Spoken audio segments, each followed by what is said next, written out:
noite a todos, bem-vindos ao canal Evangelho e Vida, Sala Virtual Maria de Nazaré. Meus amigos, vamos neste momento voltar os nossos pensamentos a Deus, a nossa Mãe Maria Santíssima, pedindo a proteção para as reflexões da noite, para a condução dos trabalhos reflexivos e espirituais em torno dos evangelhos do nosso Mestre Jesus. Paz para todos, nesta noite, nesta semana que já está findando, não é? E que vamos também começar uma outra nova semana com as bênçãos de Deus, de nosso Pai Celestial, em mais um ano novo. Não é? Estamos também começando uma nova etapa de trabalho. Que alegria, só gratidão, só gratidão. Amigos, hoje nós vamos conversar um pouco em torno de uma questão muito complicada de se resolver, que é a questão das lágrimas, daqueles que choram, daqueles que lamentam, não só daqueles que sofrem, porque há muitos que sofrem e não choram. Então hoje nós vamos refletir um pouquinho e nós pedimos a ajuda de alguns senhores, né? Alguns senhores estudiosos, como Emmanuel, vem nos ensinar também, o companheiro Humberto de Campos, este espírito amigo, benfeitor, que traz muitos esclarecimentos em torno do assunto. E vamos também trazer algumas reflexões do professor Honório de Abreu. Lá no livrinho Luz Imperecível, vocês vão encontrar todas essas reflexões. Nós vamos deixar os registros aqui na descrição do vídeo, correto? Então vamos lá, meus queridos. Disse Jesus: bem-aventurados os que choram, porque serão consolados. Aí a gente fica pensando, os que choram, onde está o consolo? Não é? Onde está o consolo? Então nós fomos ver que existe uma consolação. A lágrima, ela é uma bênção. A lágrima é um recurso divino, como nos diz aqui os autores, os comentaristas. Mas vamos ver por que choramos. Quais as razões destas nossas lágrimas, bem como das nossas aflições, não é isso? Então, Humberto de Campos vai lá dizer, num texto assim resumido, viu? Eu não trouxe tudo, mas eu vou deixar aqui que vocês podem pesquisar, sobre a lenda das lágrimas. Vocês me deem um minutinho de atenção, é rápido, mas é importante que a gente veja. Contam as lendas que quando o Criador concluiu a sua obra, veja bem, nos diz lá o querido orientador espiritual, dividiu-a em departamentos e as confiou aos cuidados dos anjos. Observem, cada anjo do Senhor com um departamento. Então veja bem, após algum tempo, Todo-Poderoso resolveu fazer uma avaliação da sua criação e convocou os servidores para uma reunião. Interessante, né? O primeiro a falar foi o anjo das luzes. Postou-se respeitosamente diante do Criador e lhe falou com entusiasmo: Senhor, todas as claridades que criastes para a terra continuam refletindo as bênçãos da vossa misericórdia. O sol ilumina os dias terrenos com os resplendores divinos, vitalizando todas as coisas da natureza e repartindo com elas o seu calor e a sua energia. Observe aqui, a natureza, o sol, a criação divina, dando conta do recado, dizendo a que vieram, não é isso? Assim continuou o autor. Deus abençoou o anjo das luzes, concedendo-lhe a faculdade de multiplicá-las na face do mundo.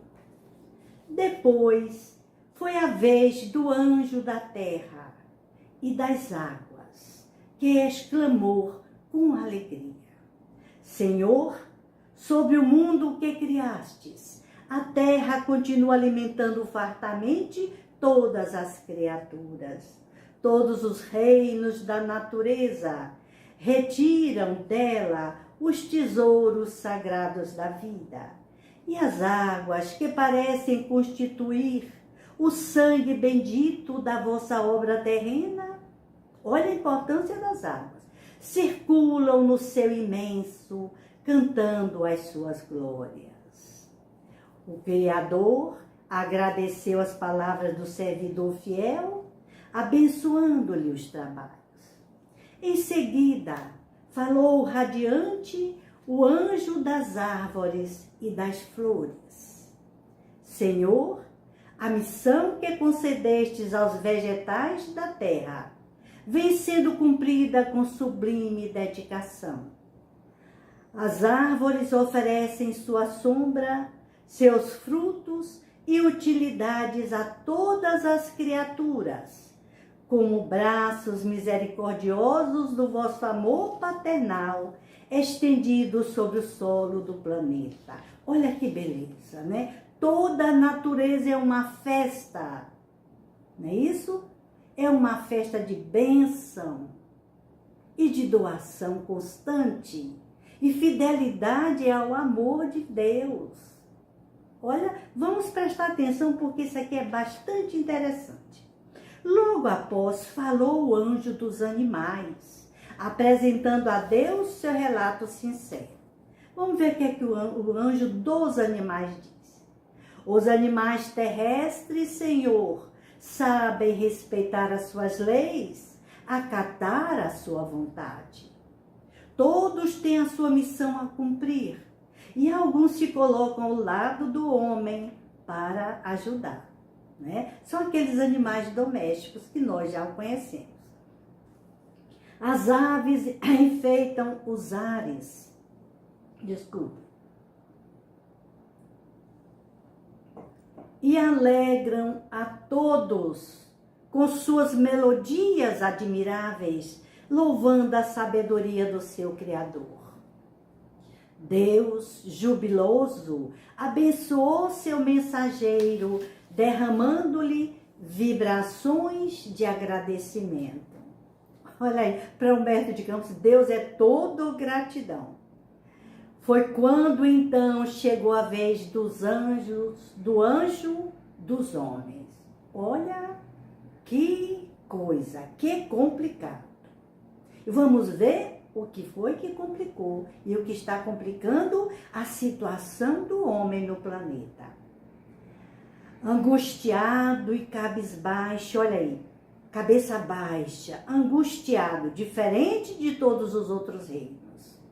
Provocando a admiração dos demais, exclamou com tristeza: Senhor, ai de mim, ai de mim.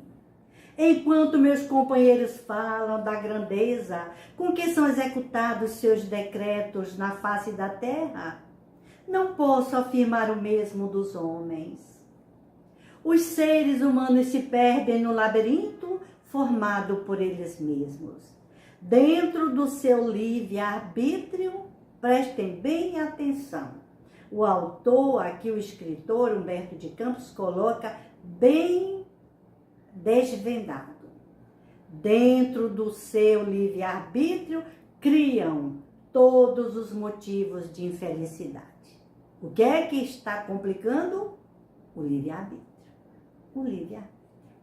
Aí é que realmente nós precisamos parar para analisar essa nossa posição, essa nossa concessão divina, que nós não estamos sabendo administrar. Daí, essa má administração do livre-arbítrio é que vem ocasionar o que muitos chamam de sofrimento. Que para uns é sofrimento, para outros não. Então, diz ele, os seres humanos se perdem no labirinto formado por eles mesmos e aqui chama a atenção sobre o mau uso do livre-arbítrio. Inventaram a chamada propriedade sobre os bens que lhes pertencem inteiramente. Aqui ele está falando no apego aos bens terrenos. A propriedade, quando daqui nós não levamos nada. Isso é fato. E dão curso ao egoísmo e ambição pelo domínio e pela posse. Dominadores os homens da terra e possessivos. Até os anjos choram. Esqueceram-se totalmente do seu Criador e vivem se digladiando. Deus, percebendo que o anjo não conseguia mais falar, porque sua voz estava embargada pelas lágrimas, falou docemente e disse piedosamente, paternalmente, esta situação será remediada. O que é que Deus está aqui dizendo?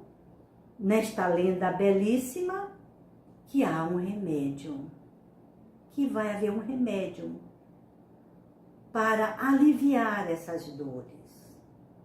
Não para acabar, não para resolver os problemas do homem. E vamos ver que recurso magnífico. E alçando as mãos generosas, fez nascer ali mesmo no céu um curso de águas cristalinas. Olha, meus amigos, águas cristalinas. E enchendo um cântaro com essas pérolas líquidas, entregou ao servidor, dizendo, volta à terra e derrama no coração de meus filhos este líquido celeste, a que chamarás água das lágrimas. Seu gesto, seu gosto, desculpem, é amargo, mas tem a propriedade de fazer que os homens me recordem, lembrando-se da minha misericórdia paternal. Se ele sofre pela posse das coisas passageiras da terra, é porque me esqueceram, esquecendo a sua origem divina. E desde esse dia, diz lá o autor, o anjo dos homens derramará a alma atormentada e aflita da humanidade, a água bendita das lágrimas remissuras, em processo de remissão. Aí conclui o autor, a lenda encerra uma grande verdade. Cada criatura humana, no momento dos seus prantos e das amarguras, recorda instintivamente a paternidade de Deus e as alvoradas divinas da vida espiritual. Humberto de Campos, psicografia de ninguém mais, nem menos do que o nosso querido Chico Xavier, no livro Mensagens de Além Tudo. Meus amigos, realmente eu não podia deixar vocês na mão na noite de hoje. Esta lenda é magnífica. Eu fui realmente compreender que as lágrimas consolam. Lágrimas não quer dizer sofrimento. Lágrimas não quer dizer que você deva se envergonhar. E aí Emmanuel que nos diz da alegria e da fortaleza de ânimo que Jesus derramou na terra. Então veja bem, aí ele chama a atenção. Reconhecendo isso, muitos discípulos amontou argumentos contra a lágrima e abominam as expressões de sofrimento.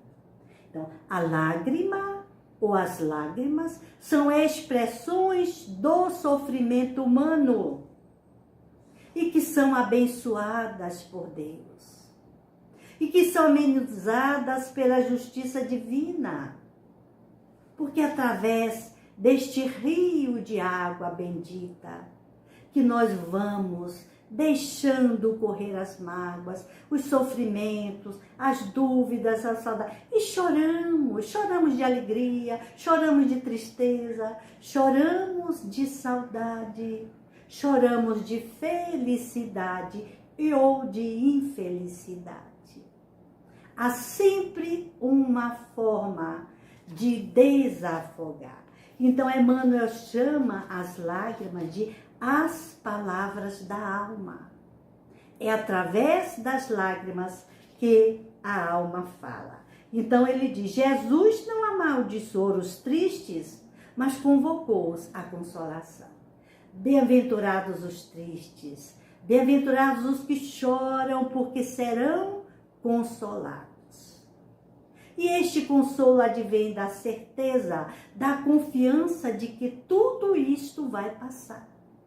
E que nesta lição, nesta dor, ou neste movimento de renovação e de aprendizado, nós vamos adquirir lições. E são lições de vida eterna. E sobretudo, é uma pena que só nos lembramos do Pai Eterno quando a dor bate na nossa porta. Quando as lágrimas chegam é que nós dizemos, oh meu Deus, por que estou sofrendo? Por que choramos? E para que choramos? Então temos visto na atualidade muitos benefícios, inclusive para a saúde, deste processo de expressão da alma através das lágrimas, né? Então vocês pesquisem porque é muito interessante. Então diz lá, Emmanuel, não se envergonhe de chorar. Veja bem, não se envergonhe de chorar. Porque isso que muitos têm vergonha, né? Acham que chorar é uma fraqueza espiritual. E ele cita aqui um exemplo que eu trouxe para a gente refletir na noite de hoje. No entanto, Maria soluçou no Calvário. Que momento doloroso! Que momento doloroso, não é, meus amigos? Pedro lastimou-se depois da negação. Chorou, lágrimas de arrependimento. Ah, eu devia ter amado mais. Eu devia ter amado mais. Paulo mergulhou-se em pranto às portas de Damasco, caindo de joelhos e dizendo, Senhor, que queres que eu faça? E o que Jesus disse? Entra na cidade. No entanto, Paulo não tinha noção do que ia purgar e lamentar e chorar daí por diante. E ele fez. E esse homem sofreu, o quanto sofreu.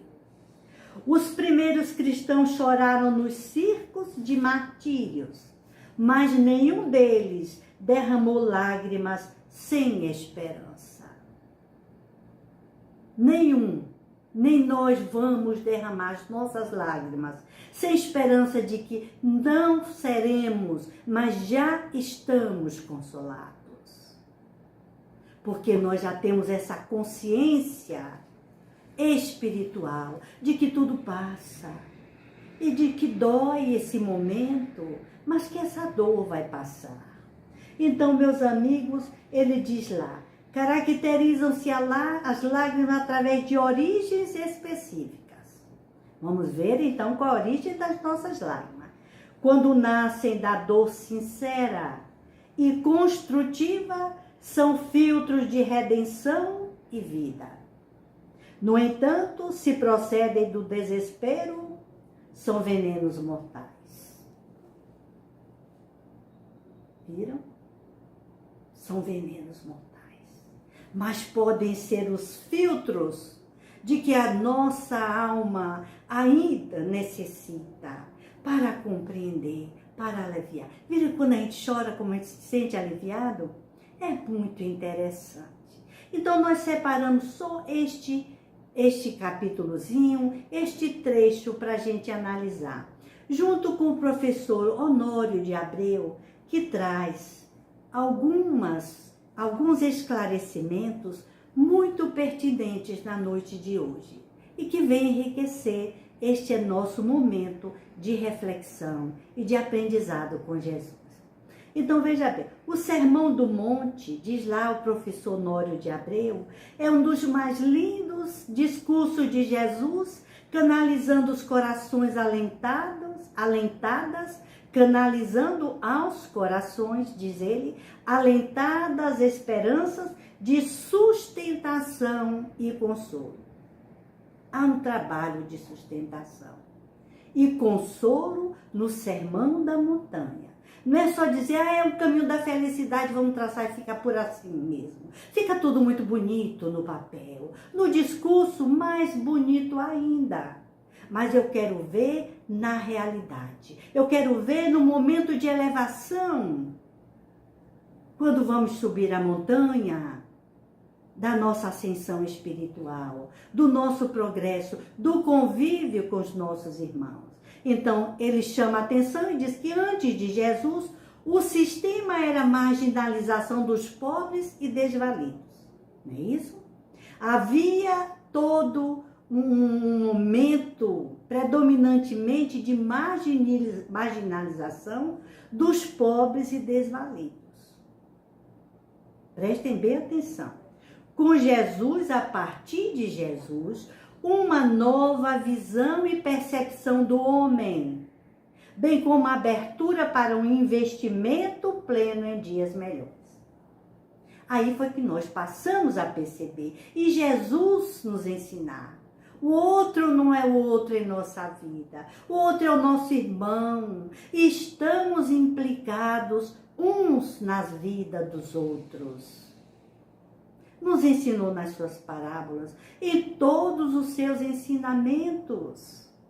Nós não estamos dissociados uns dos outros. Então, a visão do homem como filho de um mesmo pai fala de uma família universal, mas fala sobretudo de um ser integral e interexistencial. Então, observe que há uma dinâmica profunda entre os dois planos da vida, a qual nós não podemos esquecer, sob pena de cairmos, e aqui é o professor Honório que nos chama a atenção, eu estou repetindo a fala dele, ele diz o seguinte, de cairmos na vala comum dos pobres e desvalidos. Que é isso? Existem ainda pobres, existe ainda irmãos desvalidos, existe ainda muito sofrimento, mas nós não podemos cair nesse processo de vitimização de pobres. Será que os pobres, os que sofrem, os que choram são desvalidos? Ou são seres em purgação? E o que é que nós precisamos fazer? Não vamos ver aqui mais adiante. Deixá-los à míngua? Ah, estão fazendo porque precisam pagar? Não. Jesus disse, haverá ainda muitos pobres entre vós. Não é só pobres de espírito, não. Pobres de recursos financeiros, materiais. Há muita fome, há muita miséria, há muita dor. Vejam que eu coloquei na capa, meus amigos. Essa imagem me tocou.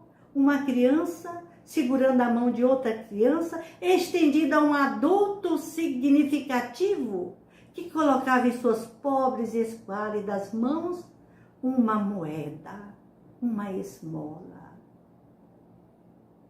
Quando estas crianças, famintas, marginalizadas, não querem a sua moeda, não querem a sua moeda burguesa, queremos justiça, queremos escolas, queremos integração social, queremos assistência médica. E como é que está a nossa pátria? Como é que está o nosso Brasil? A míngua. Como é que está o mundo? Em guerra. Os homens se digladiando, destruindo as nações, as comunidades, as famílias.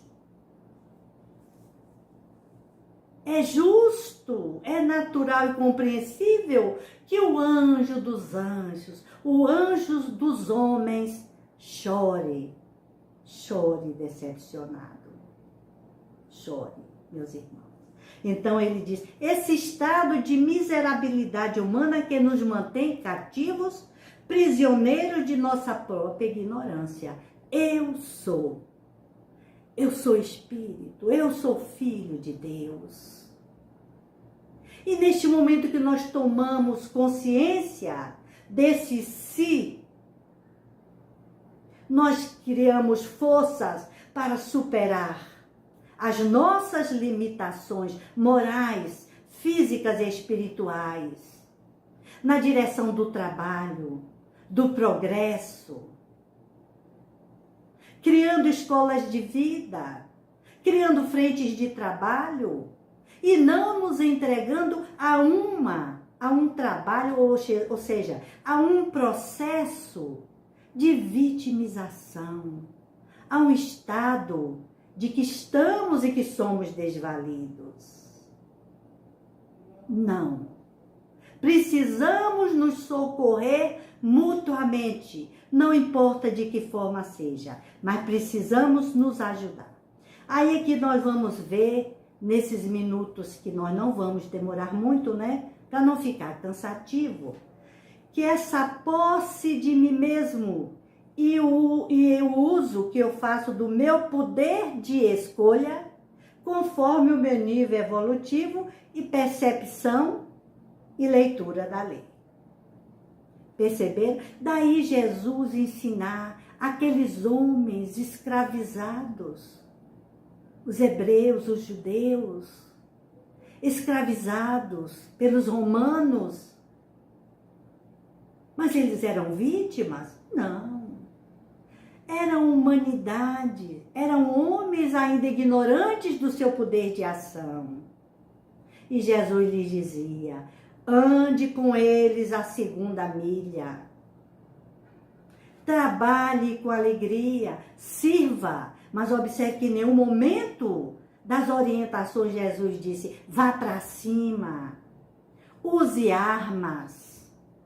Não, trabalhe, sirva e reconquiste a sua dignidade moral, social, de filho de Deus. Jesus deu todas as dicas possíveis. Então, o que é que nós vamos observar? Que essa leitura da lei, que passa a ser admitida segundo o dispositivo da misericórdia. Eu estou trazendo aqui um lembrete do professor Honório de Abreu. Mas segundo o dispositivo da misericórdia, não é só uma questão de justiça. Cumpra-se, faça-se. Não. Há que se entender esse dispositivo intrínseco da lei de amor, de justiça e de caridade, que é a misericórdia. Misericordiosos.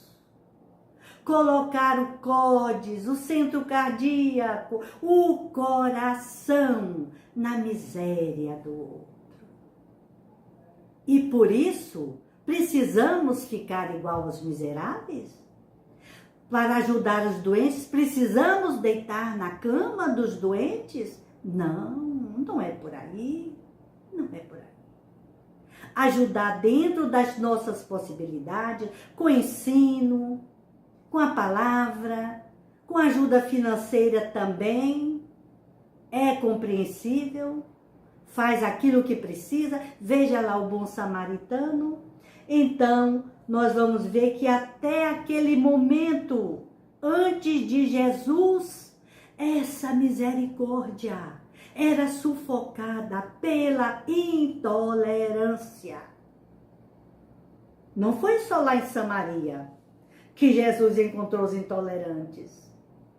Toda a época do Cristo, antes, durante e até os momentos atuais, nós ainda lidamos com uma população bastante significativa de intolerantes,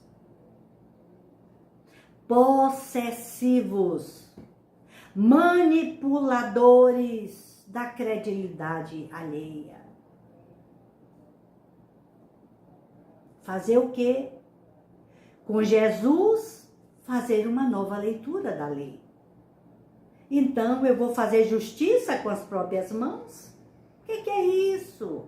Nós estamos na era dos brutos? Animalizados? Não. Então, é preciso que a gente entenda que os caracteres da lei divina é uma lei distributiva, para a gente entender o sofrimento no mundo. Olhe, a cada um será dado segundo as suas obras. Assim nos ensina o gestor da lei divina, o Cristo Jesus. Então, receberemos conforme as nossas obras. Se estamos lidando com intolerantes, é porque precisamos aprender, no modo ainda rude e grosseiro, com a intolerância do outro, a sermos menos intolerantes e mais tolerantes. Não é isso? Claro, claro. Só pode ser por essas linhas, ainda que mal traçadas linhas. E o que é mais? A ação da justiça divina é uma ação direta, sem intermediários. O que é que ocorre? A lei divina, ela age diretamente em nossa consciência. Então, é uma ação e um mecanismo interior. Então, o que é que nós vamos ensinar aos nossos irmãos? O que nós já aprendemos. A fazer a leitura dessa lei, a tomar consciência de si, a ter cuidado com as suas obras. Não é isso? E cada um, veja bem, nós não podemos dizer o que fazer. A justiça dos homens é direta, age através dos homens, mas a divina não. É distributiva. Respondemos pelos nossos próprios atos. Daí, os intolerantes ainda somos todos nós, meus amigos. Oh, que pena! Aí nós nos perguntamos, os que choram serão consolados? Será, Jesus? Onde encontrar o consolo? No ser consciente, que já percebe, novamente com o professor Nório de Abreu, palavras suas, muito mais gratificante quitar que adquirir novas dívidas nos meandros do destino. Olha a beleza. Há uma percepção de si mesmo. Não ofender e nem se sentir ofendido. Não julgar, mas também não se sentir julgada, cada um segundo suas obras. Olha aqui o mecanismo. Há que se tomar consciência dessa leitura da lei e agirmos de conformidade com a mensagem que nos está sendo confiada, trabalhar e progredir. Então, a mensagem evangélica, nós vamos repetir que isso aqui é muito importante, apontando as verdadeiras sementes da felicidade, de colheita a tempo certo, traz também os instrumentos de consolação, capazes de minorar a dor, sanear a tristeza, secar o pranto vertido por aqueles que se abrem para uma vida em bases mais gratificantes. Paralisar-se? Não. Chorar, sim. Chorar, sim. Mas estamos vendo que tudo é uma questão de colheita. E vamos agora semear em novos terrenos, cuidando desse terreno, do plantio. Qual é a semente que nós vamos semear? É a semente do amor? Então não poderemos colher em momento algum o desamor. Se você planta laranja, você não vai colher bananas. Se você planta maçãs, você não vai colher cerejas. Plante amor, plante justiça, plante solidariedade com os seus comportamentos, com as suas atitudes. É preciso tornar visível, palpável, para que seja efetivado no mundo em que vivemos, em promoção não só dos nossos irmãos, ainda ignorantes, como em benefício pessoal, porque nós também seremos os maiores atingidos.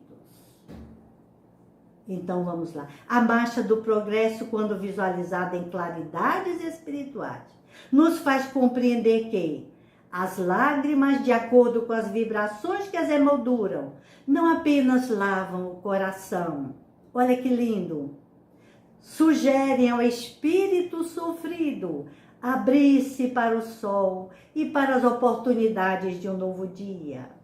Lavam os olhos, sim. Olha lá, tá vendo? Instrumentos abençoados de nossa interação com os seres e as coisas, proporcionando-nos uma ética mais nítida da existência. Viver com ética, dentro de uma moral cristã. Então, não permitem ver com lucidez mental, nos permitem ver, eu que estou colocando, com lucidez mental, além das aparências. Então, o que é que nós podemos ver aqui?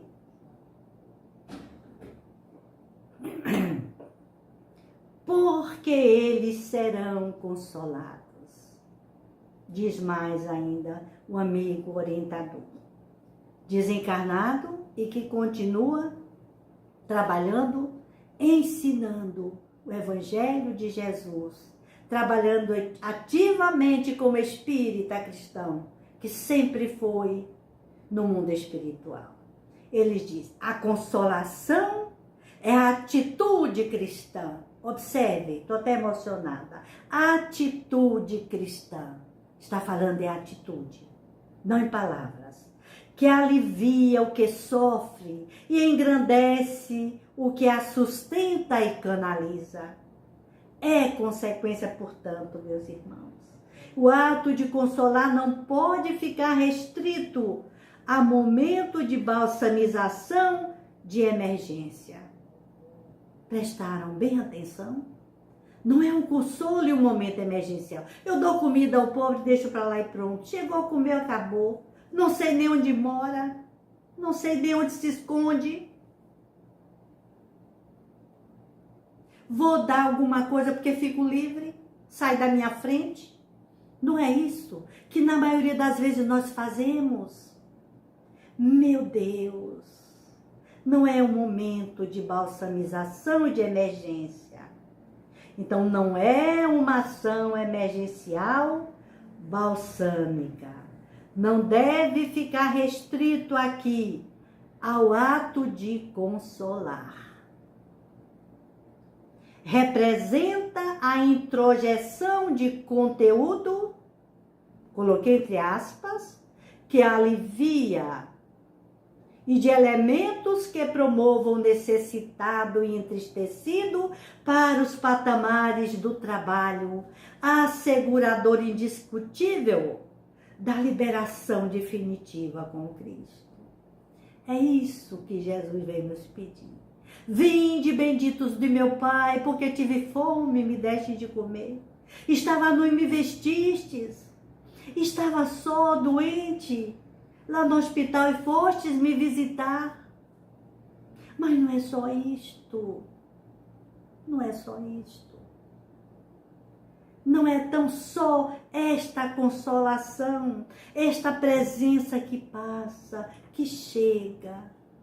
Mas é esse gesto, é essa atitude cristã de introjeção de conteúdo, que é isso que ele está dizendo. Conhecimento libertador, em todos os sentidos, que alivia e de elementos que promovam o necessitado e entristecido. Promoção social. Eu nem gosto desse nome. É promoção espiritual, é promoção educacional. Chega de elitizar o cristianismo, os ensinamentos de Jesus. Trazemos para a nossa vida diária educação e trabalho que renova. Não é uma questão de conteúdos, não é? Sofisticados. Palavras de efeito. Para os patamares do trabalho. É o que assegura indiscutivelmente, diz lá Honório de Abreu, a liberação definitiva com Cristo Jesus. Eu já sabia disso. Você também possivelmente sabe disso. Mas não custa nada repetir, meus amigos. Bater na mesma tecla todos os dias, para não nos esquecermos que como irmãos estamos implicados na vida do outro. É assim que o aforisma básico do espiritismo cristão, não existe outro, fora da caridade não há salvação. Fora da caridade não há salvação, como o único recurso da salvação. Isso significa que caridade não é uma palavra vã, que caridade não é a doação de esmola. Caridade é um processo muito mais complexo. Muito mais complexo. Difícil de ser efetivada. Porque ela atinge todos os níveis da nossa consciência. Então, ele diz mais, é roteiro seguro de saúde, segurança e reconforto para todos, que mesmo aflito nos embates da jornada, buscam consolar e acionar a esperança junto dos mais sofridos, no âmbito das experiências cotidianas. Honório de Abreu, livro Luz Imperecível, capítulo 14, páginas 51 e 52. Editora FEB e União Espírita Mineira. Meus amigos, que Jesus nos ajude.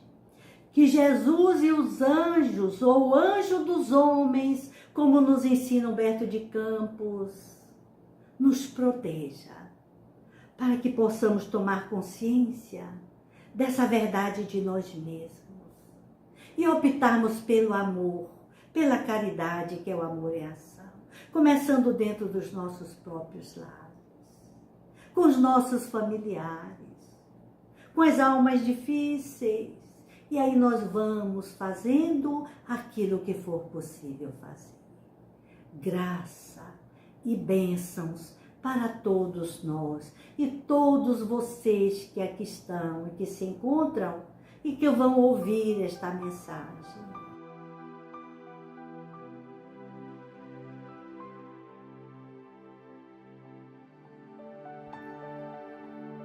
Lágrimas. Alta de Souza. Benditas sejam, torturando embora, as lágrimas que a vida transfigura, na fonte generosa, viva e pura, da perfeição e luz para quem chora. Lírios e estrelas de celeste alvura, entre as sombras da mágoa que aprimora, rolam do coração, lembrando a aurora, do imenso caos da imensa noite escura.